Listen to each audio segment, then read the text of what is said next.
Yes, yes. Good morning, St. Louis, and welcome into the Producers Balloon Party here on 101 ESPN and 101ESPN.com, presented by Munganast St. Louis Acura. I'm Matthew Rocchio, joined in studio by Jackson Burkett. Yo. Andrew Marsh. Yo. And good morning, Grant Francis. How you doing today?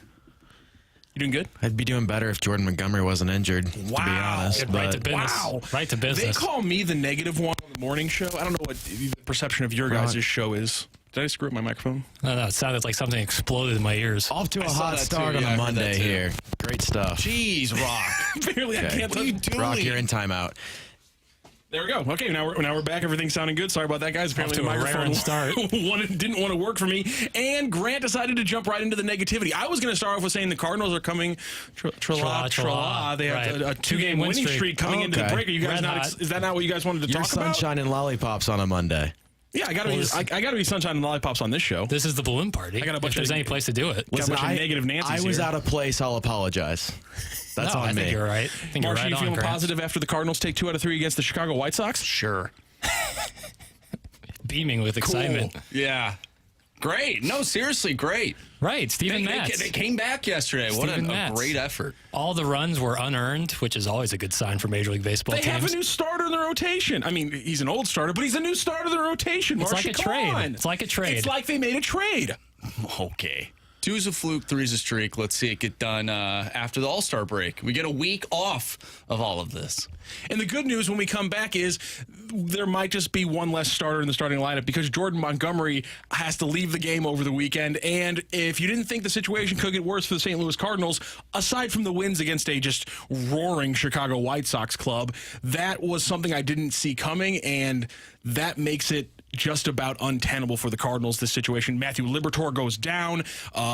Zach Thompson now has not pitched in a week. By the time he has a chance to pitch, it'll be 12, 13 days since his last scheduled start was supposed to happen in Memphis, and he has not pitched. So now the starting lineup is just a complete blow-up question mark for the Cardinals, like it wasn't, an hour before Jordan Montgomery got hurt. Yeah, could you pick a worse scenario for a player to get hurt than Jordan Montgomery right now?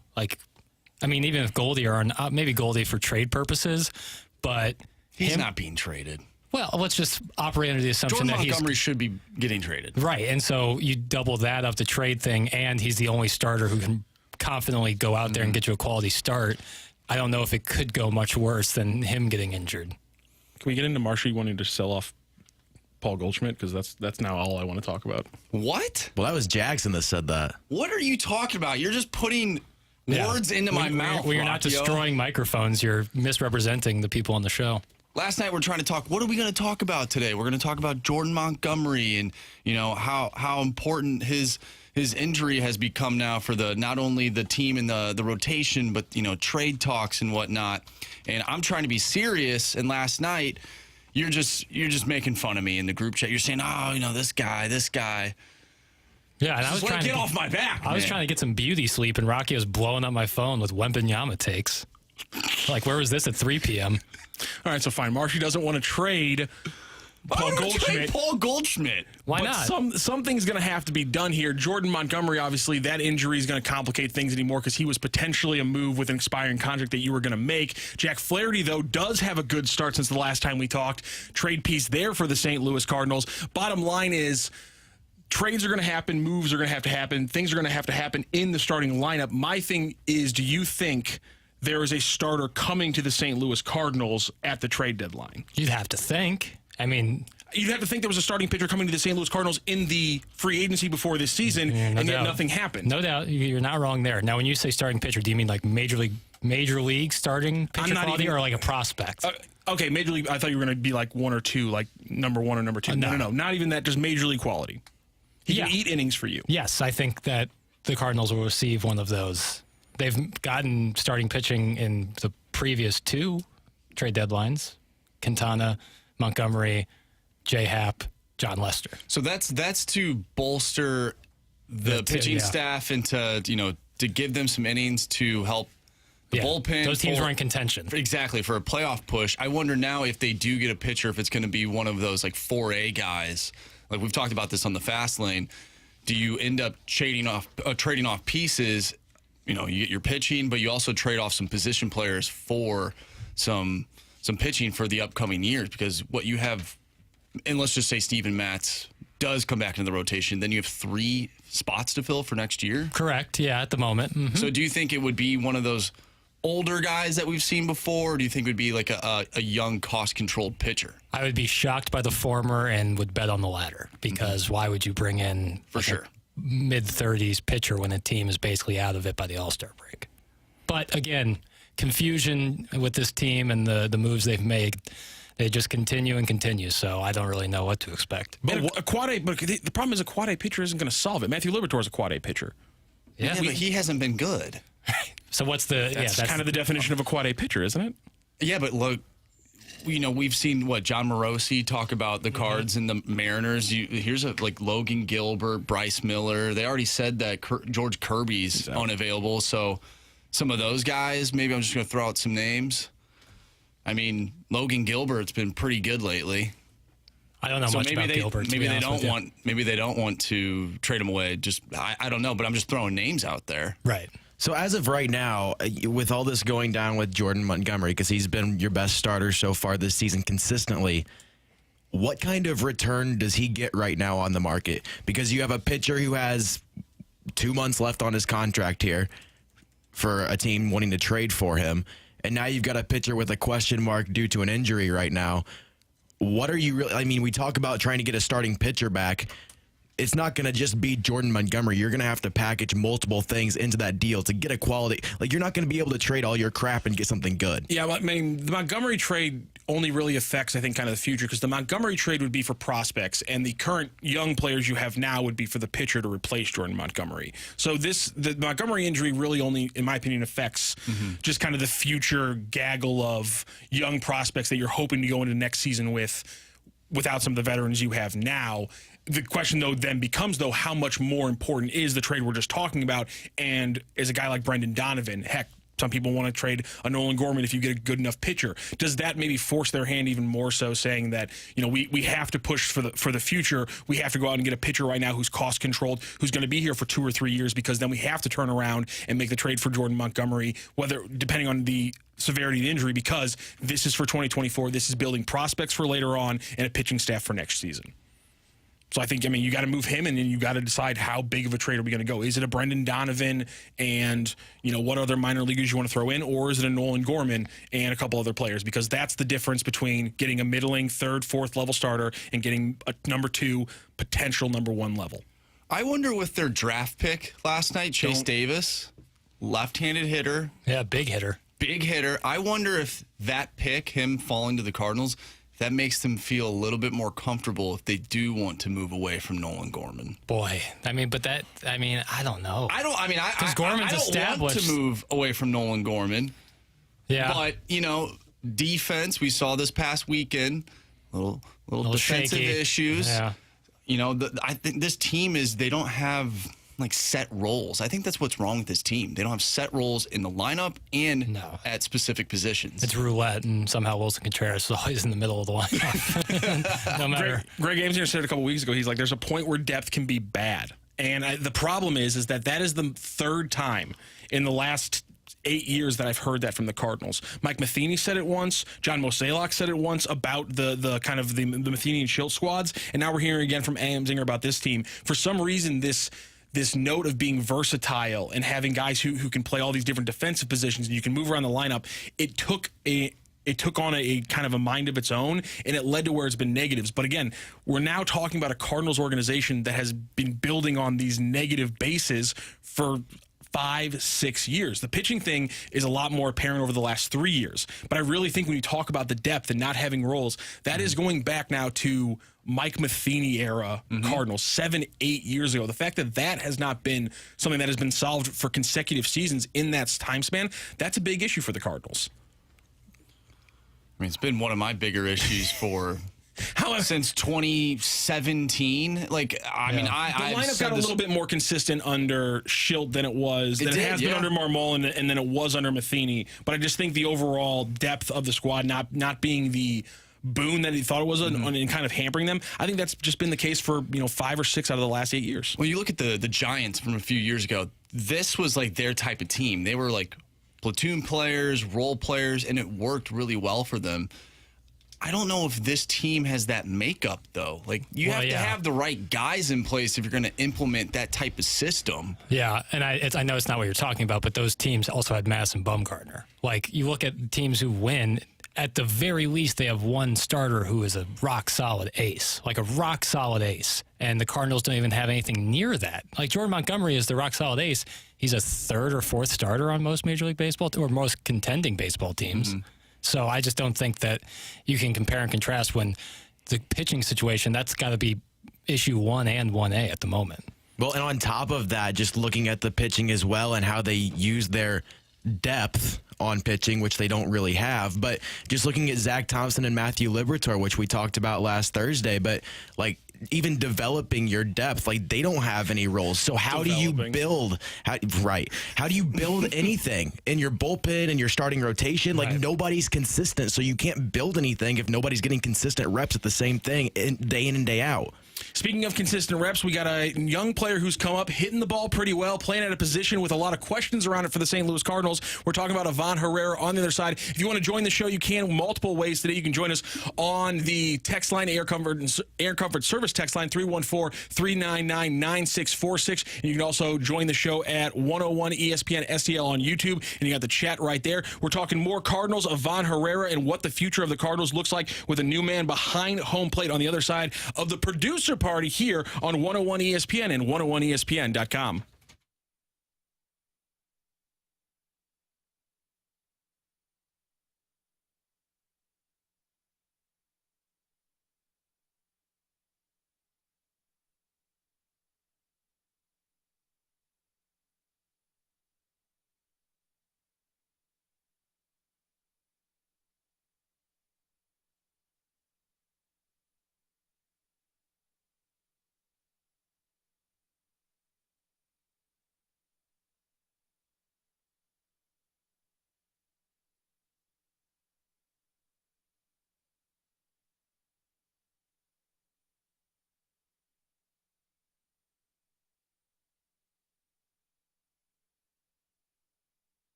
Welcome back into the Producers Balloon Party. Balloon Party presented by Munganast St. Louis Acura here on 101 ESPN and 101ESPN.com. Talking Cardinals here for the All-Star break with Jackson Burkett, Andrew Marsh, and Grant Francis. Before we get into the topic, though, I wanted to bring in some of our wonderful listeners. They've joined us, as they always can, on our Air Comfort Service text line, 314-399-9646. You can also send in a mic drop on the 101 ESPN app, or you can join us on the YouTube channel, 101 ESPN STL. That's at 101 ESPN STL. In fact, we got a text earlier today from the 314. Play the mic drops, and there's too many people on the show. Can you announce yourself prior to speaking? Well, here's the thing. We'll take that under advisement, but you could also watch us on the YouTube stream again at 101 ESPN STL, and you can see all of our wonderful faces, and you can tell who's talking. I think we all have pretty distinct voices. Do we need to get like name tags, though? Couldn't hurt. I guess so. Jackson Burkett here. Some call me Piddles. Thanks, Jackson. You can identify me by this kind of gravelly yet prepubescent voice I have. Wow, that's a really good description. Wouldn't you It's say? not gravelly. I'd say soothing too. Thank you, Grant. Good Yes. morning, Grant. Always coming through in the clutch. You have a prepubescent, gravelly voice. Yeah. That's what I think. What if you just have a really bad vocal fry? I don't like when you use words like that. Okay, I'm just wondering. Just thought I'd throw it out there. You kind of sound like you're better than me, and I don't really like that. Yeah, you're the vibes Yeah, vocal fry. right here. You can keep that from 7 to 10. Not good. 10 to 11, we're not talking about that nonsense. Jackson Burkett, sorry, Matt Rocchio, Thank you. talking to Jackson Burkett. Do you have any other quick points about the text line? No. Nope. We're getting a text here Totally from the indifferent. 618. Are there any mic drops possibly from the Ballpark Village region? Oh, like Should we be expecting a I think mic he drop said today? he was leaving a hot one for us, so maybe in the next break we can try to find it and listen to it. Always love when Steven Wildwood gets involved. 314 says, so I should watch while driving. I didn't say that. You shouldn't watch while you're driving. But then maybe, I don't know. Don't even go there. You know what? If you're dedicated Work on enough, you listening can a little pull bit harder. over. Yeah, there you There go. are parking I like lots that. everywhere. Wow. But this is like I'm just saying. pullover type radio. This is like everyone stop what you're doing. That can mean a lot of things, so I'm going to agree with you on that one. Ivan Herrera, up with the Cardinals this year. He's been hitting the absolute crap out of the ball down in the minors. 989 OPS right now for Memphis. It was over 1,000 for a lot of the minor league season so far. It kind of jumped up on everyone that he was doing so well. He's finally got a start. He's had 2 games played since he came up, and he's hitting .333 with a 778 OPS. Obviously, the future of the Cardinals catching position has kind of taken a big roller coaster ride in the last 18 months. Last year, you had Andrew Kisner and Ivan Herrera. Herrera just looked completely over his skis. He was not an MLB-ready player. You make the big signing for Wilson Contreras. Everything happens, and now you're staring down the barrel again of wondering if your best catcher combination actually behind the plate is still going to be Andrew Kisner and then eventually Ivan Herrera. Your guys' thoughts on the Cardinals situation right now in the backstop? Mainly, is Ivan Herrera your majority time catcher in the future over Wilson Contreras? Wait, real quick. So you're telling me that with the Cardinals catchers, there are no clear roles? Yeah. Okay. I mean, well, I'm just making your sure. starter might be playing in the That'd outfield. be surprising for me. Or first base. Yeah. Or DH. Or wherever other you might try to slip him in there with Always his in the middle of the lineup. 777 OPS. So, there's not a lot of roles. So, help me define the role here. Next year, is Ivan Herrera your catcher in some kind of majority role behind the plate? So where Contreras is DHing? We'll figure that out later, Jackson. So you're going to pay all this money to Contreras to DH? Not my money. We'll figure it out later. Boy, that's quite a situation right there. I mean, what do you got? Like, you're going to put... No, and you shouldn't. And this is the biggest issue, because you shouldn't put him at DH, because he is the definition of an average DH across Major League Baseball. Under an 800 OPS, 750. That's what an average OPS is for the DH spot across Major League Baseball the last 2 or 3 years. Do you want average from the DH spot? Is that what's going to get you to be a 90-win team again? I'm not sure, but I feel like you're already giving up one spot in the lineup to the best teams in the NL year in and year out by having him do that. Now, it changes a little bit if he can play a good outfield, but I have severe doubts about that, considering we've seen some great athletes in Cardinals uniforms this year not be able to play a lick of defense. Let me ask you guys a question.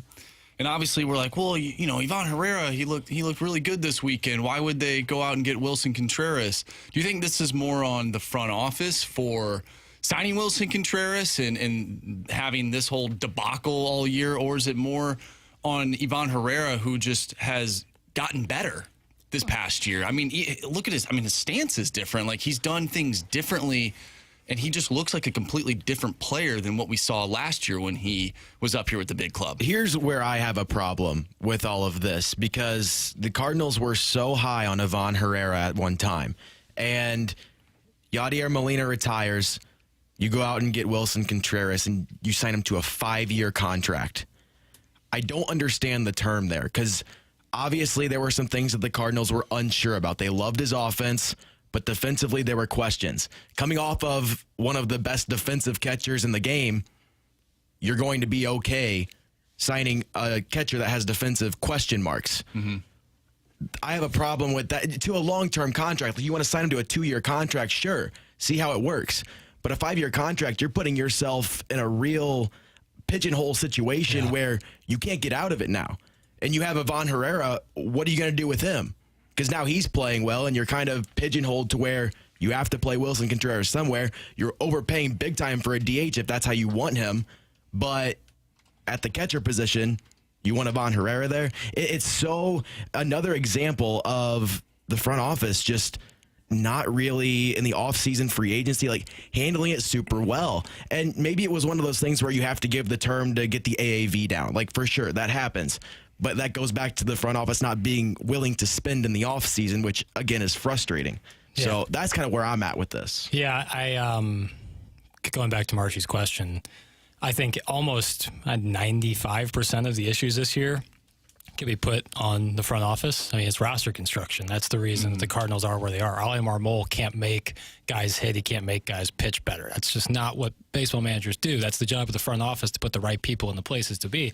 And I think we've talked about this many times on Balloon Party, and I echo Tim's sentiment by saying I think they were in a bad position after Sean Murphy. They couldn't get that deal done. There was too many prospects, or the price was too high, and so they felt the need to act quickly and grab Wilson Contreras. Probably had to pay too much for too long for him, and that put them in a bad position where they didn't go get a free agent starter, whereas if they were to get Sean Murphy and make that move, they would have the money they used for Contreras to go out and get a starter, and I think the team is in a much better position. However, a lot of the starters that they were looking on getting are either hurt or not playing well.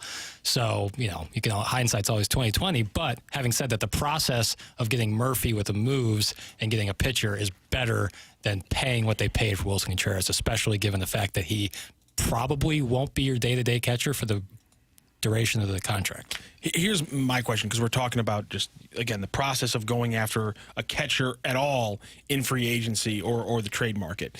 They won 93 games last year, cobbling together again an overmatched Ivan Herrera for 11 games, a in-and-out Yadier Molina who was a 52 OPS plus player for 78 games, and Andrew Kisner, who was a 74 OPS player for 96 games last year, and they still won 93 games. So I guess the question is, just right off the bat, is did they have to go out there and make a move for Contreras or Sean Murphy? Full stop. Would have been unacceptable from a fan base, not knowing what we know now. Would have been unacceptable to go into this season with a different catching group where a majority of games, again, would have been on Andrew Kisner. If that would have been the plan, would that have been acceptable to fans or to you guys? That's a good question, because I would say it would have been, but it all depends on what else they did. If it was get like two starters who are quality starters, then I don't think people would complain having Kisner or Herrera, whatever combination you want to put back there. But if they really didn't do anything, like if it was a weak off season, especially when you say he was going to spend more, and then you go in with Kisner and Herrera or whatever combination, then yeah, I think there would be a lot of problems. I think people are going to complain no matter what.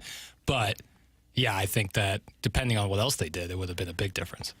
I think that if the Cardinals this offseason did not go out and spend money on a catcher, every Cardinals fan would still be talking about it to this point.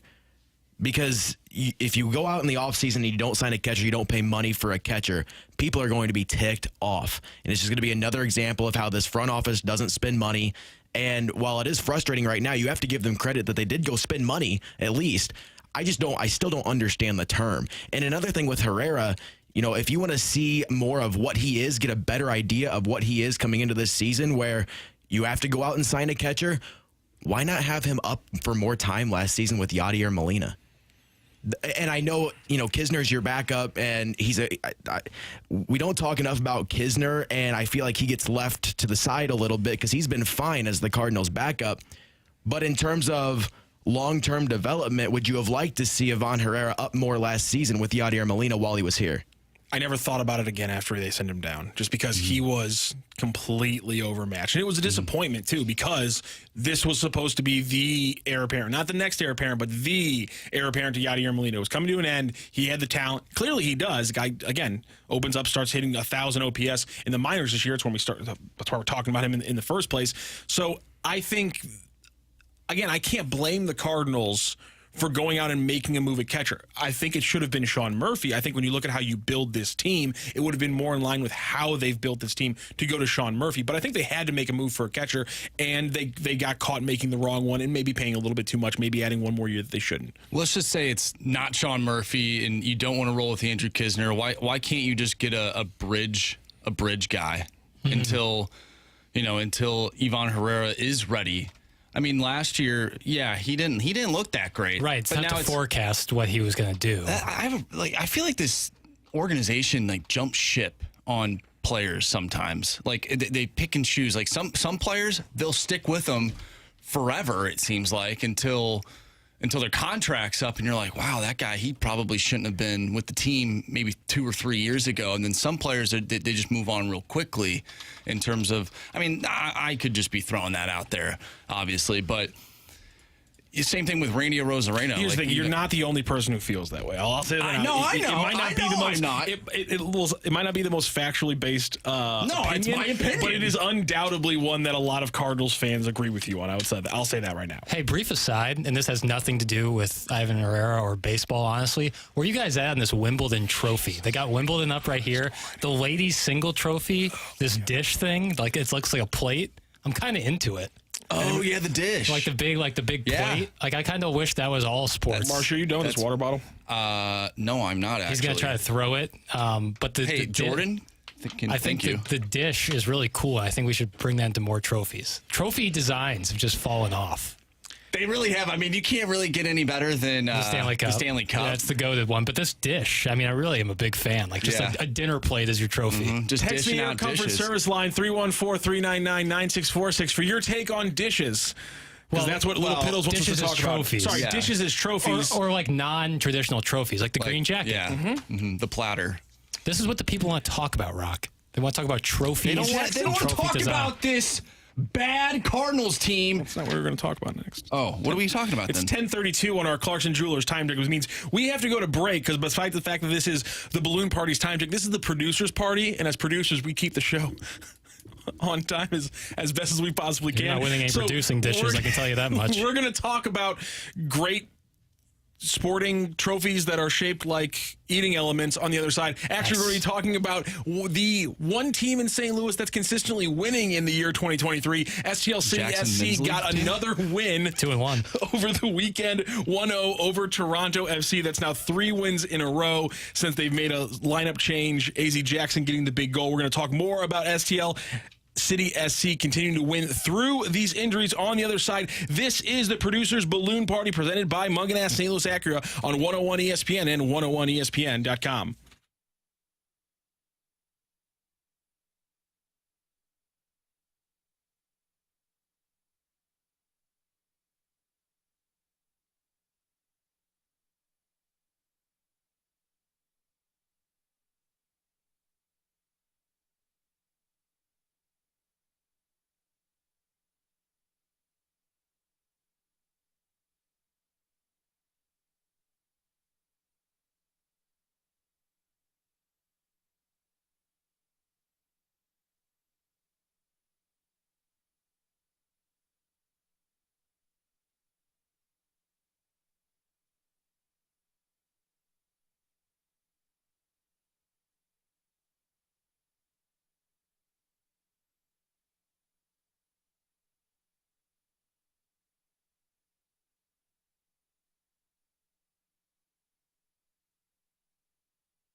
Grant Francis here with a SportsCenter update driven by Johnny Londoff Chevrolet and Johnny Londoff Autoplex. Over the weekend, the Cardinals won 2 of 3 in Chicago against the White Sox. Of course, they'll be off this week for the All-Star break, and they'll be back in action on Friday as they host the Nationals for a 3-game set at Busch Stadium. Tonight in the MLB, it'll be the Home Run Derby, and we'll have that coverage right here on 101 ESPN starting at 7 o'clock. And coming up next here on the Producers Balloon Party, we're going to talk some St. Louis City SC as they won 1-0 over Toronto this weekend. That's coming up next here on 101 ESPN. I'm Grant Francis. The SportsCenter update's been driven by Johnny Londoff. Find new roads and shop 24/7 at londoff.com and londoffautoplex.com. Are you kidding me?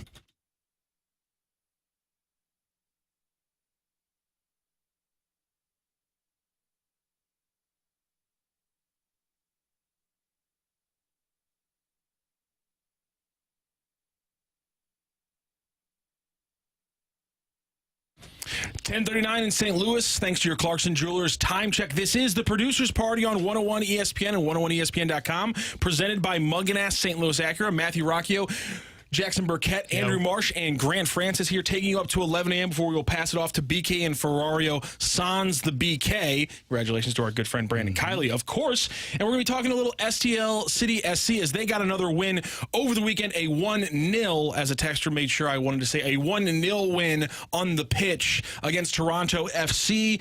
AZ Jackson getting his first STL City goal, the one goal for them. An ugly game, but a big win for them. No Klaus. Continued no Edward Leuven. He's back on the training pitch, luckily, so maybe he's going to be back. Bottom line, though, a third straight win. Since they changed up this lineup, AZ Jackson comes in. They've switched to like a diamond midfield, and they get wins over San Jose, Colorado, and now Toronto FC. Again, 3 games that they probably should have walked away with at least. I would say 7 of the 9 available points, they get all 9 points. And the big storyline has to be that game in and game out, whether it be Akil Watts at right back, AZ Jackson in the middle, or who have it, Sam Adeniran with his incredible play through the San Jose and the Colorado game. Players keep stepping up no matter who's on the field for STL City, and it's been incredible to watch. Defense, doggies, defense. Defense, doggies, defense. Marsh, It's all Roman Marsh, you want to Berkey. get in there? No? Okay. It's all Roman Berkey. I mean, I wish I could. Defense, doggies, defense. I haven't been to a game yet. I don't know. That's all fine. the chance. That's I not haven't real. been But to a if you game want either. to, I really don't worry, that's not a chant you're going to hear at the game. Is it? Okay. Unfortunately, Not one you're going to hear at the game. When that's a shame. Can we talk about the defense though, and just how Defense, they doggies, defense. Yes, exactly. Roman Just like- Berkey, 77.4 save percentage, second in MLS behind Nashville. Brett Jackson is NSH. National Security. Thank you so much Honorary. for bringing that back, Grant. Yeah. The defense has been incredible. Well, it's all Berkey, But again, baby. and it's all Berkey, but, I mean, he's been seeing some very close chances, and he's been saving them. The high danger chances he's been taking away. But at the same time, you do have to give credit to a back four in front of him that continues just to keep getting switched out. Akil Watts never played right back until 3 months ago, and he's played multiple games now at right back. Kyle Hebert was a center back. He's been playing left back for, it seems like, almost the entire season at this point, and you keep having switches at different times between Tim Parker, Lucas Bartlett, and now Josh Yarrow at the center back positions too. So, I mean, there's a changing of the guard in front of him as well. His ability to direct that defense, it's been incredible. I'm not taking anything away from Roman Berkey because he has been spectacular, obviously, but I don't think it's all Roman Berkey. I think this is a systems thing that's worked really well for this team. You look at the interceptions on the defensive side of the ball, too. 242 interceptions this year on the season, which is second best in MLS as well. So it's not only just the goalkeeper playing well. This team's playing well as a whole. And on the offensive side of things, it's impressive what they're doing just on the offensive side because they're getting to the front of the net. They put a lot of shots on net, too. They are, this past Saturday, 17 shots, 6 of them on net compared to Toronto. They had 12 shots with 3 on net. So they're getting a lot of balls to the net compared to their opposition. And over the course of the season, 105 shots on target, which is 5th best in MLS. Like, they're doing a lot of things. They're playing that blue-collar, grinded-out sort of soccer that they said that they were going to play, and it's been working for them, and it's been resulting in wins, even through the injuries to Klaus and Leuven. I mean, they've won their past 3. They are, what is it, 6-1-5 since they lost Klaus, which is just super impressive. And what's interesting about the shots and the shots on target, you mentioned, this past weekend, 17-12 in favor of City SC. But you look at the possession time. I mean, the possession time is 63% for Toronto and 37% for St. Louis. Yeah, if you were listening to the broadcast, they even said, he goes, that number shouldn't surprise you. They're always at the very bottom. Well, they are. They usually are the team. And it's weird because sometimes when they're the team with the ball more, it's like usually around like a 51, 49%, somewhere around that range. They end up losing the match. It's just it's an odd thing when you look at it from a stat sheet, but when you watch it live, it makes sense. Yeah. I'm going to do this for Jackson. It's kind of like when a good offense in the NBA slows down their pace, and then the entire offense just can't hit their shots or anything, just completely messes with their tempo. Don't talk to me like I'm a child. My biggest Trying to bring issue. in basketball for you, buddy. Jeez, I'm trying to be nice. My God. We got a text from the Air Comfort Service text line 618. The Playful Posse is doing a stellar job replacing the balloon party. So kudos to all of you gentlemen, but I think something should be addressed off the rip. Why does Rocchio feel the need to rip on the balloon party with his entitlement that he's better? That is not acceptable at Hubbard Radio. That was my burner account, actually. I was going to say, I got sent in 8 minutes before I said That was that. for my dad. No, what I was going to bring up is Toronto FC's third jersey that they trotted out there on Saturday, the cotton candy special, like a South County carnival. That was some of the worst uniforms I've ever seen in my life. Oh my God, these things are abysmal. And you know what? On that point, because Jackson, as we know here, just brings up the important topics, Yeah, the balloon that's right. party, both when Tim's here and when it's the producer party. And so we got to get into a little topic on the other side of the break here because Jackson Burkett demands it. And I'm going to need you all to join us here on the text line, the Air Comfort Service text line, 314-399-9646. I need your quick Mount Rushmore of American major sports trophies. And it works because there's only 4, and there's 4 spots on Mount Rushmore. I know your show has screwed that up in the past. There's 4 spots on a Mount Rushmore. Well, so just your Again, just ripping on other people. so just your on the Mount station. Rushmore of American sports trophies. Text in again, 314-399-9646. And you can watch the show. You can even join us on the YouTube chat with your answer at 101 ESPN STL on YouTube. Talking plates and cups on the other side of the Producers Balloon Party presented by Mungan St. Louis Acura on 101 ESPN and 101ESPN.com.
Welcome back into the producer party here on 101 ESPN and 101ESPN.com.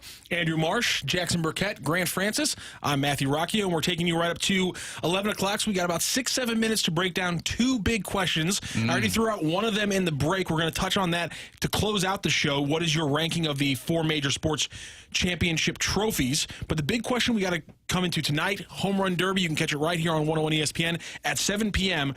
Is the Derby the best aspect of any all-star game across all sports? I'll start it off. I think there's only one thing close to it, but it hasn't been for years. Derby right now is number 1 with a bullet. Yeah, because the dunk contest has the bones, has the DNA to be like by far the best. Oh, I was talking about the skills competition in the NHL. Is that what you were talking about? I like when they race around the ice and everyone's like, "Oh wow, look how fast these My guys are favorite, skating." I think they got rid of this event, but the guys they used Relay to race. pass into these little nets. Oh, like They had what the Ernie Johnson would do. sauce passing. And Yeah, boy, that's just I falling just off. absolutely loved it, and they got rid of it. I don't know why. But the dunk contest, if the Stars were to do it, like it was John, Zion, and Shaden Sharp, like it'd be really cool. But Stars don't do it, so it is not the coolest. The home run, I gotta be honest, I don't really care about it all that much personally. I hate to like bring down the mood, but it's just not my favorite. Doesn't really move the needle for me. Does anything move the needle in terms of All-Star game for you? All-Star game I think festivities? All-Star games are so trivial. terms Like of I baseball, find them so arbitrary. I hate to be like the Debbie Of course they're Downer. arbitrary, but they should be. They shouldn't have meaning the way that they used. I mean, when the Major League Baseball All-Star Game quote unquote mattered, it was the dumbest thing in sports. Right, the fact that it Really? I decided, actually love that. you Oh, like God, that was so it's stupid, an man. exhibition Come game in on. July decided where the World Series is going to be played. That's a huge thing. Yeah, you can't just have that I mean, decided. In my opinion, the Cardinals don't win the World Series in 2011 if Prince Fielder does not help them. Right, and how have stupid is home that? field advantage. I think it's awesome. I thought it was cool. No, Somebody texted I mean, it's not a thing anymore, and you know, And now it is look what at it it. is. Yeah. That was not the opinion I was expecting. I really want to hear what your ranking is now of the major sports, because you got hot takes in you for this last segment. 314 says, I like the breakaway competition in the NHL. I don't watch the NHL skills competitions as enough. I saw the speed skating competition with Kyrou, but that's about the only one I can really remember.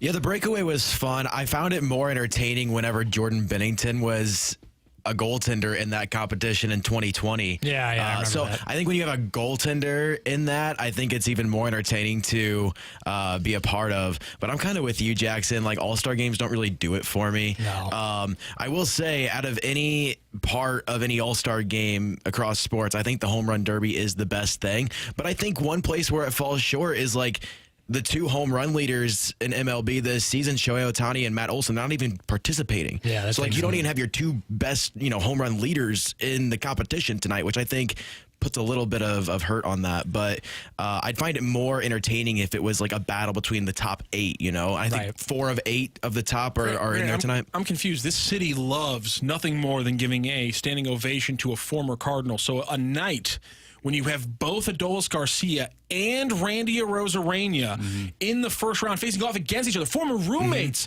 You're telling me St. Louis won't collectively stand up in their living rooms today and give these guys a good, a nice little standing ovation? I think- come on, that's a reason, isn't it? Yes, I think all Cardinals fans will be standing in front of their TVs just with smiles on their faces watching that go down. Yeah, why wouldn't you? I think Randy A is going to win the whole thing. Well, and here's the thing, Marshy. He's gonna win the whole thing? I like the idea there, and I like the betting idea there. Randy Arozarena at the bottom of the betting list. He's 6th worst odds out of the, I guess best odds the way you want to see it. He's plus 950 right now. The only one's lower than him, Mookie Betts at plus 1,800, and Adley Rutschman, the Orioles star, at plus 2,000. I really do think that right there in the middle, the Adolis Garcia at plus 700 and the Arozarena at plus 950, I think those are probably the best 2 bets if you're looking to bet on the Derby tonight. Give me Rushman. Give me the odds. A young kid, only 11 home runs, but he doesn't understand that you're not supposed to swing out of your shoes and ruin your swing in the Derby. At the same time, Guerrero Jr. has also come out. He's plus 350 to second favorite. He's come out and said, I don't care about that. I'm going to swing as much as I want. So I think that if you want to play smart money, it might be on Guerrero Jr. or 2-time winner Pete Alonso. But if you want to win a little bit, dip your toes in. Again, you can get nice little, $10 bets. You're getting a nice little dinner if Adolis Garcia or Randy Arozarena walk away as the winner. And we got J-Rod at plus 500. I was about to bring him guy. up. Yeah. Hometown young guy, and he went to the final last year before he lost to Juan Soto. So another good value pick right there. That's exactly why I was going to bring him up. He had a great performance at the Derby last season, and the fact that it's at his home stadium would be a cool storyline if he's able to pull it off. Cool trophy, too. Quick question here. We got just a couple minutes. That is actually a cool Yeah, trophy. son of a. Okay, we're going to get into this last thing before we leave. Quick rankings of the major sports trophies in America. The 4 major sports trophies. Jackson, hit me. This is the definitive list. Okay, of course it is because it's Jackson's. Stanley Cup is 1. Okay. Surprise, surprise. Inarguably. Larry O'Brien trophy, number 2. Horrible. Because when they used to superimpose it on the court, it was awesome, and then they took that away. 3, Lombardi trophy, it's good, but it needs to be bigger, it needs to be more grand. The fact that you can hold it in one hand, no good. And then 4th, and by a long shot, the World Series trophy, the Commissioner's trophy, is hot garbage. Jackson's list is good. He's 100% correct. Number 1 with the bullet, Stanley Cup. Yeah, Worst no doubt. one by far, World Series. No Question way, is, what dude. happens No. in the middle? I actually like the one-hand aspect of the Lombardi Trophy, going like really high above the head, like you see all the Super Bowl winners. it's That's not what I love good. about the Lombardi. That's my number 2. You can't stare at me and saying say that the Larry the Larry that's third. O'Brien is better than the Commissioner's trophy. Dude, the ball's like half hanging off the Larry trophy. It's O'Brien- cool. The Larry O'Brien, it's Marshy. the size of my water bottle. No, it's going to happen Oh, right it's now. bigger Look, than look, that. look me in the eyes. The Larry O'Brien Trophy is better than the World Series Trophy. No, it's not. It's way more iconic, like the picture How? of Jordan crying next to it, and Hugging Kobe with the leather jacket holding it. I'm with Marsh on this one. The World Series trophy, like it looks like it could be broken with like someone sneezes wrong. One of those flags could fall off. That is very true. It's really a very, thin and It's nasty. very flimsy. I agree with Yeah. him there. That's always bothered Oh, me. because you've held it before? No, but it looks flimsy is what I'm saying. I'm saying it looks flimsy. You hold it over your head and try to do it like it's the Lombardi Trophy. I feel like you're going to lose one of the flags. Yeah. One of them's going to, flick off or something like We that. just got It's a text hunk of from we metal. got a text from Rob Manfred, actually the 314. Who cares? They're just pieces of metal. Bingo. That's an argument against you, the commissioner of the league that you are championing no right one now. likes that guy. Right. Who Also, likes any commissioner in any sport? I feel like Adam Silver's got a pretty good. Okay. He does. I feel like we he has done? a good. We Is it actually 11 are done. o'clock? I was going to read this one text about Jackson, but I'm just No, not feel going to free, because we don't please. have time. Jackson equals hot garbage. I would agree on half of that. Yeah. All right. That's fair. Descriptive. Not Which part? The hot or the garbage whatever. part? Both. I think you know. Marsh said the World Cup trophy is no good either, and I have to I disagree. don't. I don't it needs like to be it. bigger, It's too but The it's size of beautiful. my iPhone 11. It's too tiny. That's the problem with the World Cup. And you know what? That's the problem with this show is we spend a lot of time talking about trophies. And thank you so much to Jackson for bringing up plates at like 10:33, completely out of nowhere because it drove the rest of the show. Yeah, well, I got distracted. That's what we do on Balloon Hey, Party. baby, it's Balloon Party. You gotta assert yourself at some point, right? Damn straight. I'm not sure if they're going to let us do this after the trophy presentation just went 30 minutes long on this show. But if we do, I hope I'm doing it again with Jackson, Marshy, and Grant Francis. Hope you guys have had fun today on the Producers Balloon Party. I know we have, presented by Munganess St. Louis Acura. Coming up on the other side, it's going to be BK and Ferrario. BK's still out. Tanner is in. That's why a lot of people who were texting in wondering why Tanner's not on the Producers Party. The man's got a whole entire 3-hour show to produce. Get off his back. Obviously, he would have improved the show, but he's got work to do. Leave him alone. Hopefully, we'll be back with more Producers Party later on this week before Tim gets back next week. Again, thank you so much to Grant. Thank you so much to Jackson, and Andrew, and to all the listeners out there, all the texters, everybody on the live stream. This has been the Producers Party on 101 ESPN and 101ESPN.com.